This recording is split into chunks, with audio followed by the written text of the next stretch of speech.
Sandals Church Youth. Hi guys, we are back for week 4 of our at-home edition, and we are so glad that you guys are here with us. If this is your first time, welcome. We've got a lot of fun in store, and my name is Vivi. I am one of the youth leads at our Hunter Park campus, and I just gotta say, tonight is gonna be fun. So to start us off, I wanna kick it to Jared with Taste Buds. What's going on, Sandals Church Youth? My name is Jared Moses, and I'm the youth lead at the East Valley campus. Today, we're gonna be playing a game called Taste Buds, where our two buddies here are gonna have some food items placed in front of them, and it is their job to use taste, smell, whatever they can to describe what the food is to their partner without saying the actual word. So before we get started, why don't we introduce ourselves? We'll start with you, Bud. What is up, guys? My name is Blake. I am the youth lead at Hunter Park. Come on, and Bud number 2. Hey guys, my name is Nick Munoz and I'm the youth lead at Sandals Church Moreno Valley. Come on. All right, well guys, we're gonna get jumping right into this. As Belle is bringing out our first item to my man Blake here, I'm gonna let you guys know that you are not allowed to use your hands. So I know typically both of you eat like animals. I've seen it at various lunchtime activities. I prefer you not get into it. I'm gonna show our audience what we're working with here. Very disgusting, very gross. Blake, you can go and try to chow down when you're ready. Do not say the word. Nick, you are strictly our guessing man. I'm about it. Face first? What's the deal here? Just get in there. Get Okay. right in there, Papo. There you okay. go. Where am I going? You gotta find it. Just use the senses. There you go. Okay. Yeah. Okay. This one's easy, Nick. Okay. Okay, so think Sandlot, think chocolate and marshmallow, and it tastes sweet. S'mores. Okay, but think more pieces of s'mores. Like sweet. He's asking you. I want more. He's asking you to do Hershey's some chocolate. division. Nick. No. Oh, sorry. I lost it. It's okay. I got it. You know, I got it's like, it's crumbly. We're crumbly. Cracker? Yes. More specific. Specifically. Ooh, graham cracker. Graham cracker. Come on, that's right. We got graham crackers delicious. I love for my graham boy crackers. Nick. Good job, Nick. was Do you a want to win. bite a graham cracker? Yes. That was delicious. All right. Love that. Guys, on to our next item. We have something that I'm not going to say out loud because Nick's supposed to guess. I'm going to show you guys. Very delicious. I sometimes mix this with my dog's food. Nick, why don't you just get on in there, That bud? was not helpful. It sounds like you're enjoying it. Oh, that's delicious. Yeah. You would pair this with like hummus. Hummus, pita. No, this is for like our gluten-free friends. Oh, Listen to this. Celery? Blake, listen to it. It does have a good sound. oh. Is it a pepper? What kind? Is it a bell pepper? Yes. Oh, God, somebody. We got bell pepper. That's funny because Belle brought that out. Bell pepper. That is funny. On to the next thing. Blake, we got a really interesting item here for you. This one might squirm before your mouth hits it, so please be careful. Oh, nice. Yeah. It's got movement. Is it warm? Yeah. I'm trying to listen to it. Yeah, the sound's important. It's like it has a sound to it. I'm gonna be straight up honest. Yeah, talk to him. It's fruit. I don't know if I can say that. Can I say that? You know what? You didn't say the item. I'll let fruit slide, but if you say it again, I'll push you out of your chair. You got it, coach. Wow, it's a very specific type. Yeah. And I'm not 100% sure how to describe it. It tastes kind of like a, So far, you're working with fruit. can I say, I don't know what to say. You gotta Bite into it describe again. it. Do you know bite what? into Do it you again. know what color It's this probably- Quiet. Bite into it. It's probably, is it gone? Sorry. It's probably orange. It's probably orange. Bite into it. You're gonna have to speed it up here, champ. You're really killing me here. Bite into it. Okay. Ooh, cantaloupe. Orange. I'm gonna put 10 seconds on the clock. It's like dried. honeydew. It's like, no. It's like a dried fruit. Dried orange fruit. Ooh, there you go. We got a color now. Dates. Dried dates. Very close, but not so. Dried oranges. You're getting closer, Nick. Is it citrusy? Maybe. Yes. I don't know. I don't eat this very often. How's it smell? Describe the smell. Oh, what happened here? It's like a grape. No, it's not. It's not a grape. It's like the Grinch. You know when you get shoved food in your mouth? Yeah. It's kind of like that. Nick, normally we don't do this on the show, but I'll give you a hint. Oh! I don't know this. Plum? No. No, what are they called? Do you understand what I'm saying? Yeah. Okay, I listen, get it. you guys That's aren't the that point. great. It's dried apricots, everybody. Apricots! Yeah. Good job. Well, guys, thank you for turning in to Taste Buds with us. We're really excited. I hope you join us next time for our next 2 victims. Come back again sometime. Taste Buds actually is a really fun game, and we hope that you had a lot of fun seeing Blake and Jared and Nick, because they had a blast and we love them. And if you don't know who they are one of our youth leads at one of our campuses, and that's how we work at Sandals Church Youth, that we have a youth lead at every single one of our different campuses, and hopefully they're in the chat right now. I'll give them a shout out, say what's up. But we are still one church. And I think it's crazy that right now during our home editions, it feels like that more than it probably ever has. And we want you to know that there is a place for you here. That at Sandals Church Youth, we are about this vision of being real and creating a place for you to be real. And so if you're not in a group already, send us a message at sandalsyouth@sandalschurch.com. Send us a message right there, and we'd love to know who you are, where you're watching from, what your favorite color is. Throw that in there, why not? But we would love for you to reach out, because we want you to have a place to be real.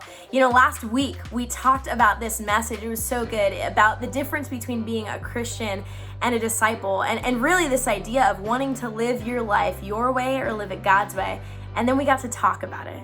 And I loved hearing the different conversations that were talked about. And that's what groups are. They're a safe place for you to just get real about where you're at and the life that God wants you to live. And so we want that for you. So if you're watching and maybe you want to hear more even about that message, go check it out. We have it on our YouTube channel and other fun content there. And share it with your friends. I dare you. Speaking of dare, the reason I said that is because this last week we had a blast, because like I said, we love to have fun. We played a truth or dare game. And so every single one of your youth leads had the option between truth or dare. And the truth was, you have to tell who your favorite student is. RIP for any of the youth leads that decide to choose that, yikes. And the dares, we had 2 dare options. One of them was you have to blindly pick 3 ingredients from your fridge, blend it together, and then drink the whole entire glass. So that was one of the dares. The other dare was you had to dress in formal attire for 24 hours straight, like full on, head to toe, laces strapped, ties tied, all the things. So it was fun, and we want you guys to check it out.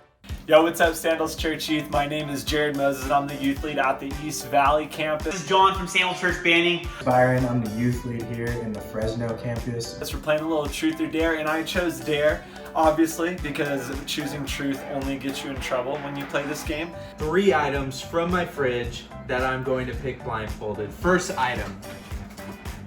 I know there's like mayonnaise and stuff over here. Green Dragon. We got barbecue sauce, olives, and blueberries. Oh, they got a economy-sized potato salad, a pear, and leftover cake frosting. Oh, come out. There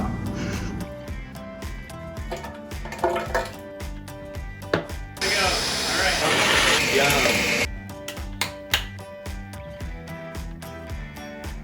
Cheers, y'all. This is for you. The texture's off. This is disgusting, actually. Oh, it's chunky. Nope. Oh, this is disgusting. Thanks for watching. All right, I quit. It's your boy Christian from the Menifee Camp, and I'm gonna do the formal dare where I'm gonna dress up in prom attire for 24 hours. I've chosen dare. I'll be doing the formal attire. What's up, Sandals Church Youth? This is Kyle from the Lake Arrowhead campus, and I chose dare. My kids throwing cars. If you guys can't tell, I chose the formal attire dare. Yeah, that's me. Always wanted to do this.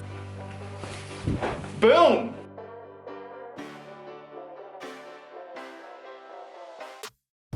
Just cooking some breakfast.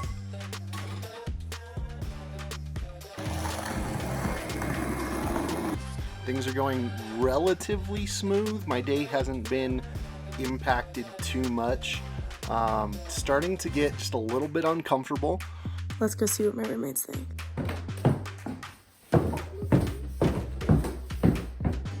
What's up? Whoa. it's a youth dare. There you go.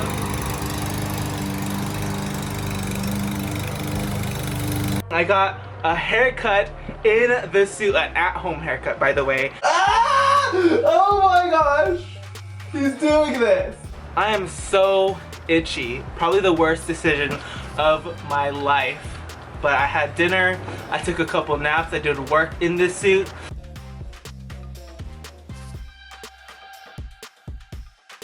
Overall, things are still pretty easy right now. So it's like, I love Jesus. There, that's it. Easy, okay? We're gonna do it for real this time. Do, stop. Renegade, boo. Do, yeah. Swing, breathe. Do, boom, boom, boom. Yes! Yes! You did it!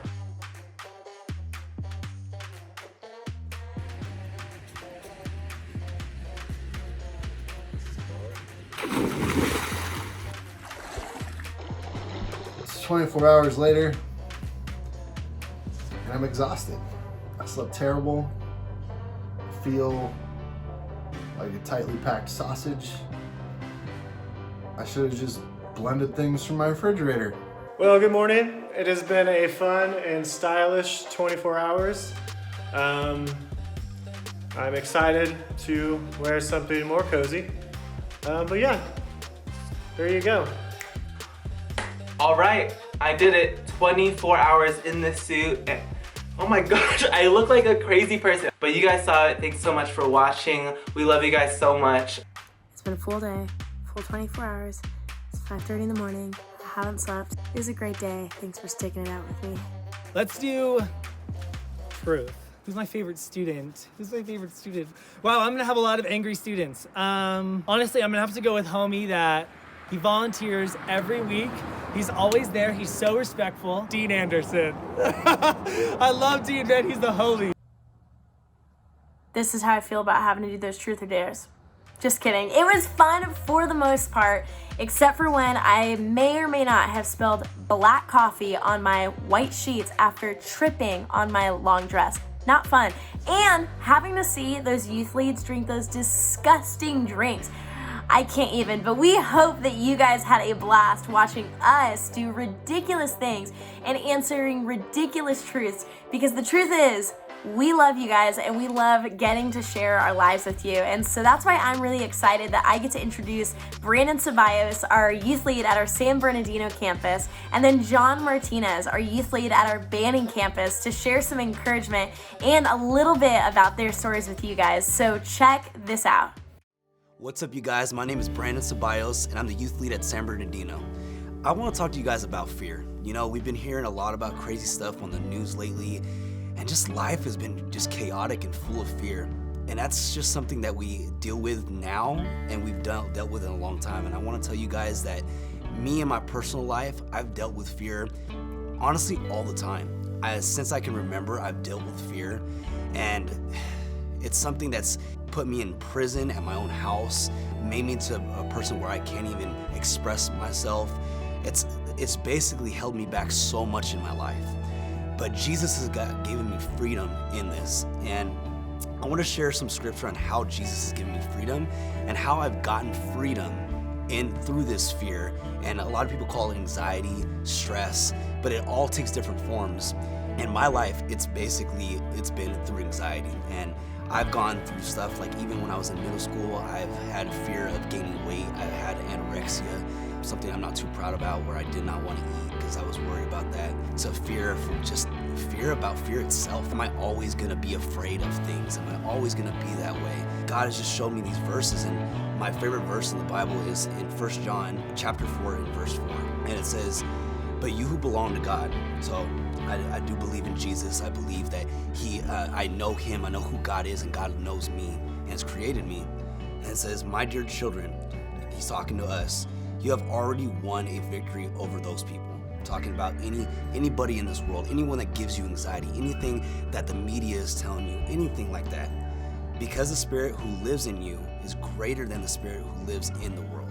He's saying, because you believe in Jesus, because you believe in that, the Spirit of God is in you. And he has overcome anything in this world. So anything in this world, and God is more powerful than that. He's like, overcome it all. Doesn't matter if you're the president, doesn't matter if you're the coronavirus, he has overcome it. So that same power is in you guys. So that's cool. And when I read that, and when I think about that stuff about my fear, I think, okay, there's a God out there that is stronger than my brain can think of the most horrible things. God loves us, you guys. And if there's a God out there that is so powerful and he loves you enough to die for you, he's gonna take care of you. And trust in that, and your fear will go away. Thanks a lot. God bless. Hey, what's going on, guys? My name is John. I'm the youth lead at Banning Campus. I just wanted to come on here and share a little bit about some stuff that I experienced growing up. As a kid, I've always wanted to be a rock star, right? I wanted to play music. I wanted to play music for hundreds and thousands of people. I wanted to record albums. I wanted to do all these things that were just things that normal people didn't get to experience, right? And it was just something that I put all of my focus and all my attention into. And at some point, as a kid, I actually started to make this happen.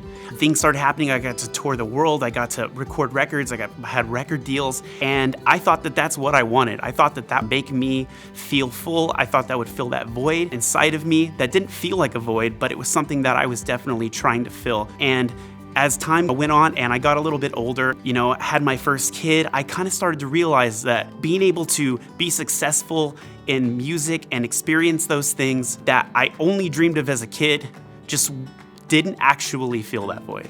There was still an emptiness inside of me. There was things that I knew that I wanted, but just didn't know what it was. And that was actually Jesus.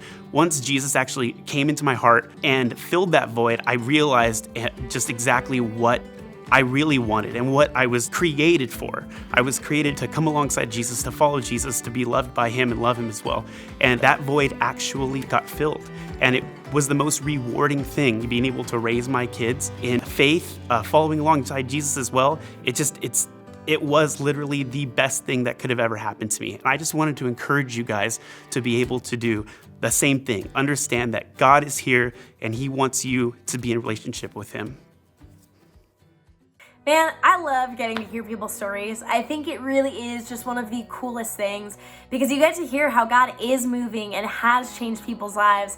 And then you start to feel hopeful for maybe how God is moving and might change your life. And that's our hope, that you guys experience that after hearing John and Brandon get to share. And I am so excited because this week we are starting a brand new series called Ought Not. And it's gonna be a great series about how there are things that we might feel that might exist in us that the Bible and God say you ought not. But what's awesome is he doesn't just leave us there. He actually gives us reason to why. And so to kick us off, we get to hear from our Palm Avenue youth lead, Dane Perzak, who is awesome. And Dane really is the real deal. And he has an incredible heart for you guys. And I am so excited to hear what God has put on it and what God wants to share through Dane.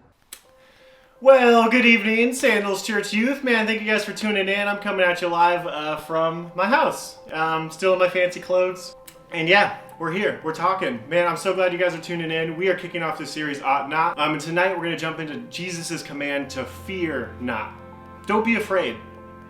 And you hear that, you're like, okay, easier said than done, man. But there's also like, well, what do you mean? Afraid of what? Like afraid of clowns? Afraid of the dark? Man, like, what is Jesus really talking about when he commands us to not be afraid? So that's what we're going to dig into. Because here's the situation. Fear is just weird. It's weird how it plays into our lives. It's such a weird thing. Because there's this healthy fear where it's like, okay, maybe I shouldn't go down a sketchy dark alleyway because that seems scary. That's a good healthy fear to indicate like, okay, yeah, these are good things to keep myself safe. But there's also this unhealthy fear. And I think that's what I've been experiencing lately in the kind of the midst of all this COVID-19, the quarantine. And And it's just weird how fear just affects your thoughts, it affects your actions. It's weird how contagious fear can be. Like when everybody's panicking, it's just like, oh, I should be panicking then. Why is everybody freaking out? I'm freaking out now. I remember a couple weeks ago when this all started going down and everybody was panic buying, you know, everyone's out the stores clearing off shelves and whatnot. Me and my wife Sarah were like, oh man, everybody's buying a bunch of stuff, and we're like looking at our house, we're like, man, we don't really have anything at our house. We should probably do the same, right? Like everybody's doing this, this must mean something. And so we tried, okay? We went to a Smart & Final to try to stock up on some essentials.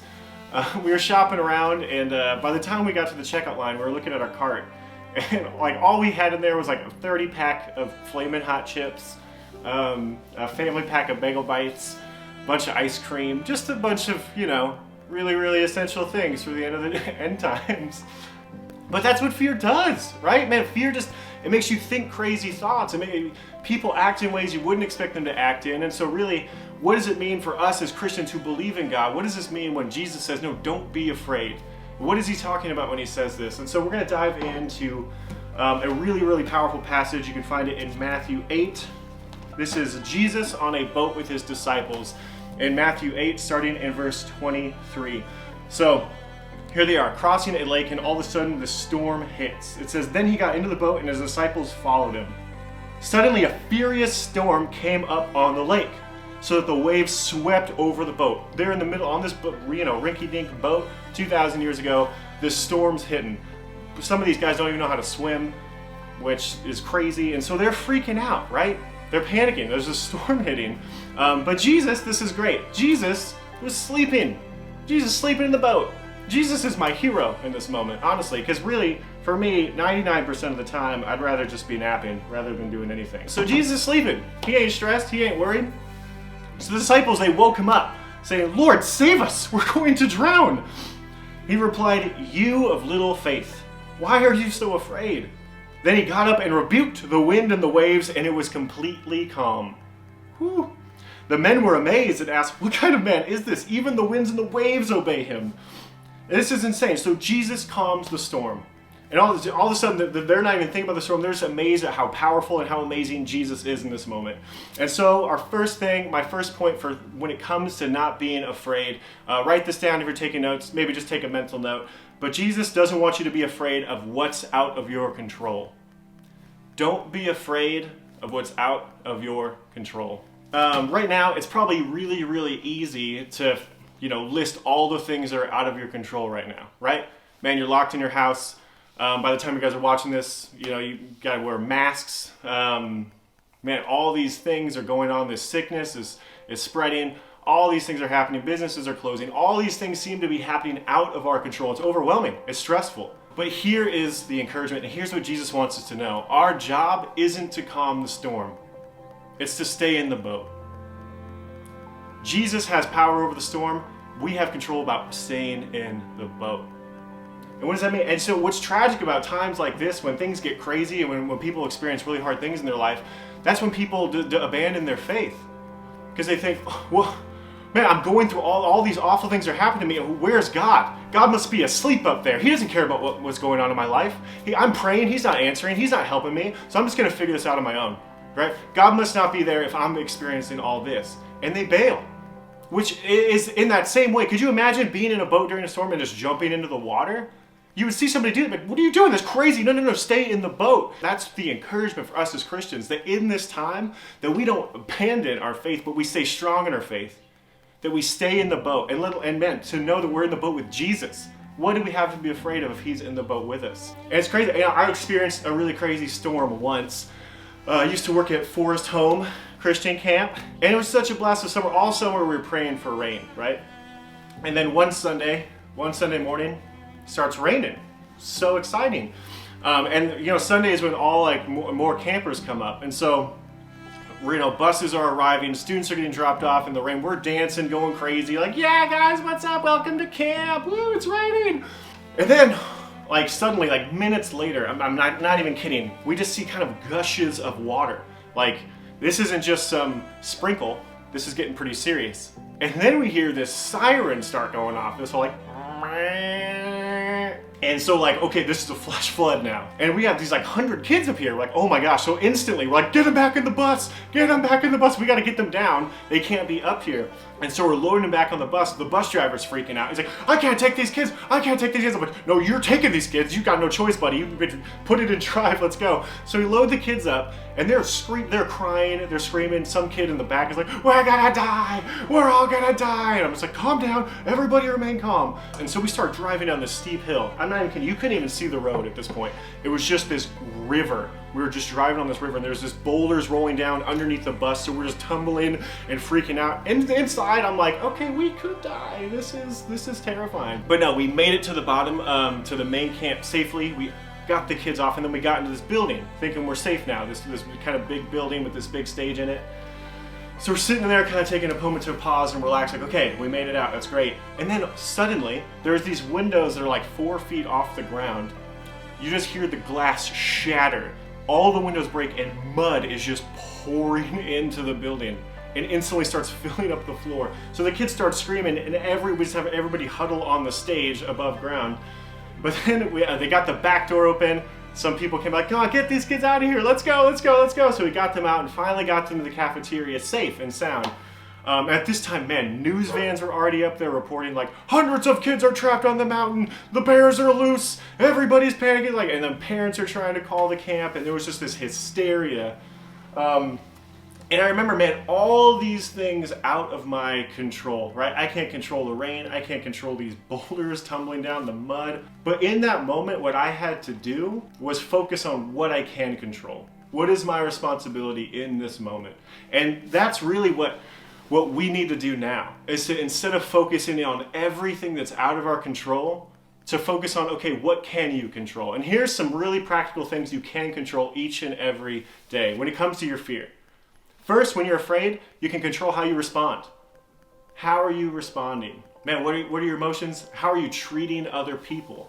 What are you turning to for comfort in the time of fear? A lot of people turn to unhealthy things. Man, what healthy habits, what healthy hobbies are you putting in your life to use this time to be life-giving, right? So how can we be focused on what we can be doing in this time? What are healthy habits? What are things you can control? Man, you can control praying, going to God, spending time with God. These are all things within our control. And I want to encourage you guys that in this time to not get overwhelmed and terrified of what's out of your control, but focus on what you can. I've noticed it's like how it affects my mood. Like when I'm stressed, when I'm freaked out, I start, maybe like I'm a terrible person to be around. My drives my wife crazy, and I just, it's like all this tension just because I'm freaked out and not handling it well. And so I think the next part, the thing I want you guys to write down and to take away is to not let fear keep you from loving other people. It would have been very, very easy for me up at that camp to just bail, right? Just like, all right, I'm looking out for myself. These kids will figure it out. I'll just kind of find shelter for myself and bail. But that would be terrible. That would be awful if I did that. My job as a camp counselor was to ensure the safety of these kids. So it would be insane to leave them. And in that same way, we're called to, as Christians, not to just like, okay, well, I'm good, I'm solid, yep, I'm in the boat, I'm firm in my faith, sweet, I'm going to trust in God, I'm just going to hunker down and be solid. But no, our job isn't just, it doesn't stop there. Yes, stand firm in your faith, but the next step is to, get other people in the boat with you. Because here's the deal, and here's the truth. Right now, there's so many people around you, they don't have church community, they don't have a relationship with God, and they're drowning. They're drowning all alone. Drowning in their fear, drowning in their anxiety, drowning in their depression. And they're just reaching out, looking for someone to grab their hand.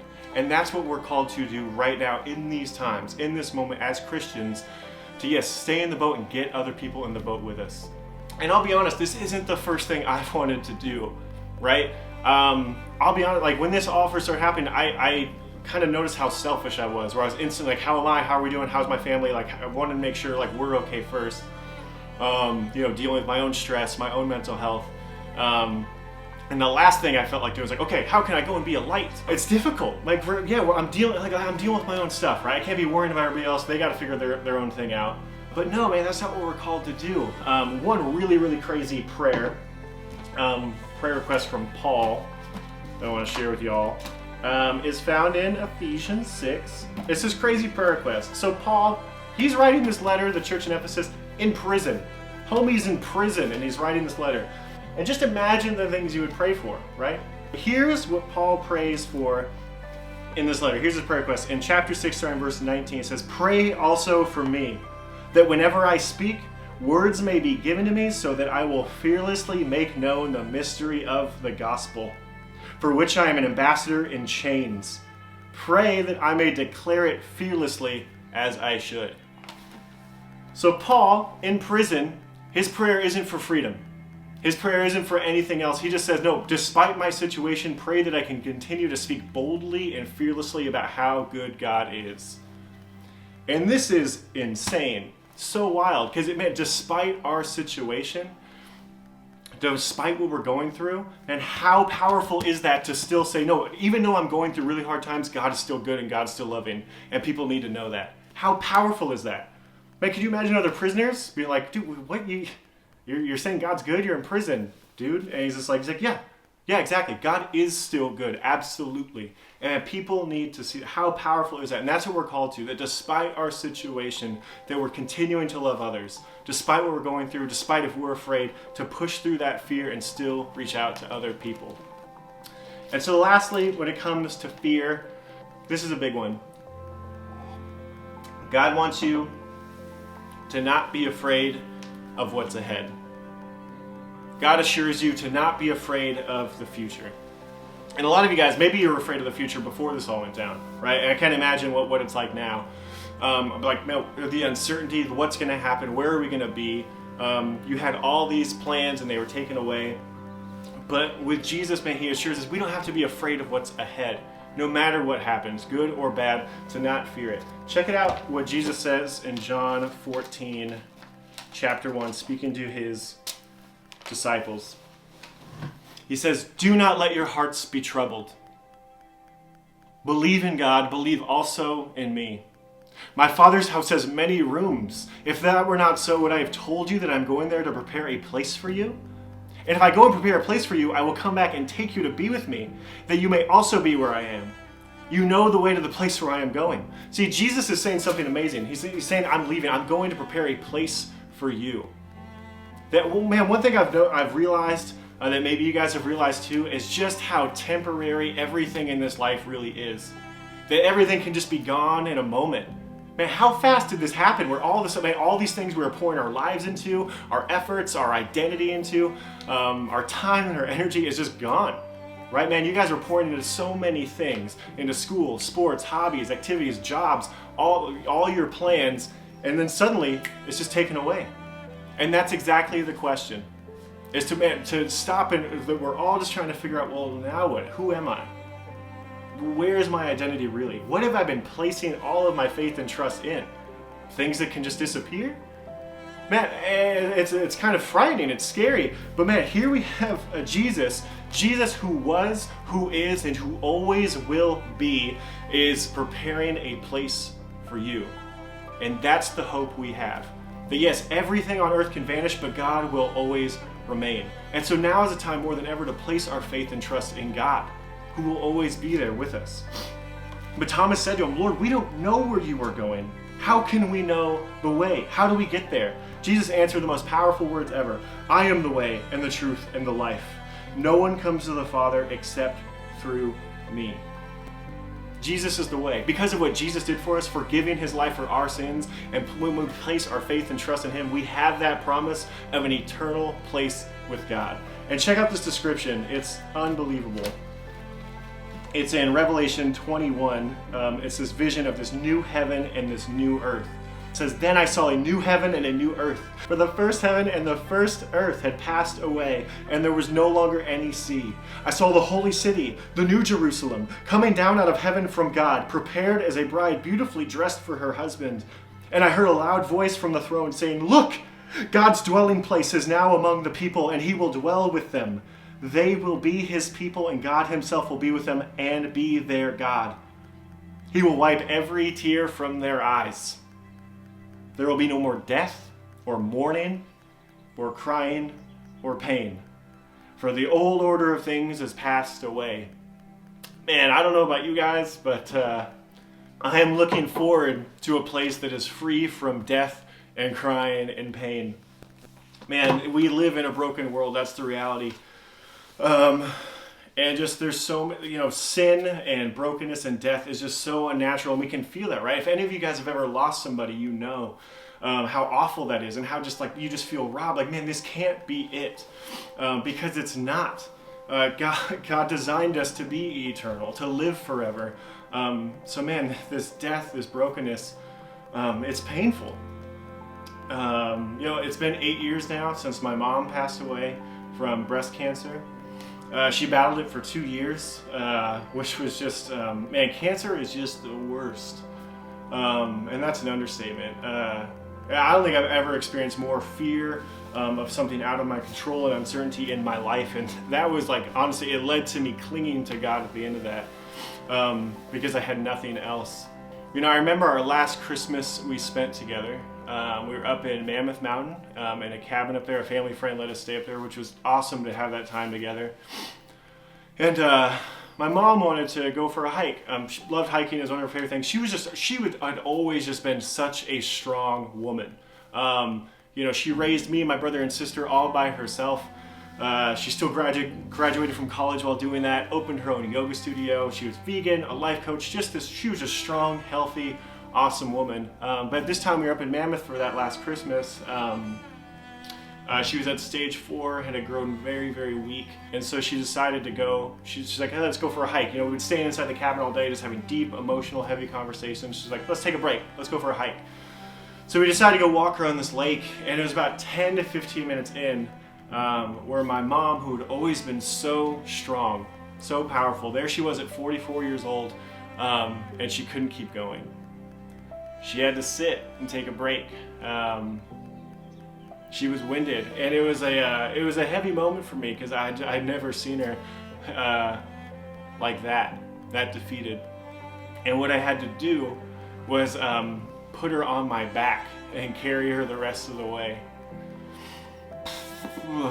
Man, guys, there's some painful things we can go through in this life. Yes, Jesus said, in this life you will experience trouble, whether you're a Christian or not. But take heart, because I have overcome the world. See, before my mom passed away, my aunt actually shared the gospel with her. My mom prayed and accepted Jesus into her life near the end of her life. So I hold on to that hope that, man, if I see her there again in that kingdom where we live forever, that'll be a place I won't need to carry her. Because it'll be a place free from death, from crying, and from pain, that we can, man, live freely, and all this brokenness, the scary things we experience, the here and now, the uncertainty, the mourning and the crying, it'll just be this distant memory. That we can cling to that hope. So we don't have to be afraid of what's ahead. No, God's saying, don't be afraid. No, trust me, I've got you. I love you. Nothing can snatch you out of my hand. Nothing can separate you from my love. And you place your faith and trust in me, and man, come and live in my kingdom forever. Man, that's the hope that we have, right? Man, but here's the truth. Not everyone has that hope. Jesus said, the path to life is narrow and few find it. And that's the reality. Not everybody has that hope. A lot of people are drowning. So man, now is that time more than ever to be reaching out to people. Don't let fear get in the way. Don't let things out of your control get in the way. Don't let your fear of what could happen in the future get in the way. But no, reach out to people. Let them know. Invite them. Man, invite them to church. Connect with them. They can be a part of your group. Man, people right now need that hope in a hopeless time. This is a dark, dark time. But man, we have that hope. Cling to that hope. Battle that fear. Right now, you guys are going to head to group to dive more into this. For wherever you're at, you have a chance to kind of be real about how you've been processing everything. So I'm praying for you guys. I love you guys. Thank you so much for listening. Have a great time in your group. Bye. What a great message from Dane. And I know that right now, in a time where things just don't feel real, fear is something that feels too real for a lot of us. And so we hope that tonight you felt encouraged and even hopeful for how God does want to move in that fear and change that fear.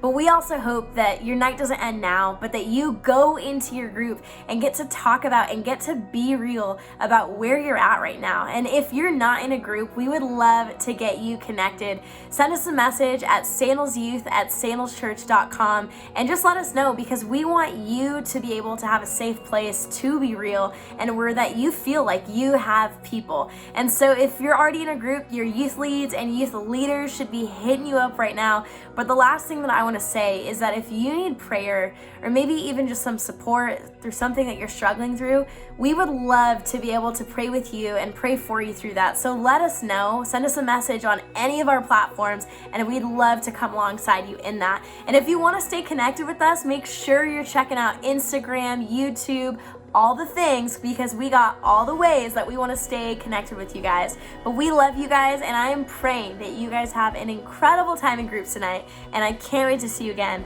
next week.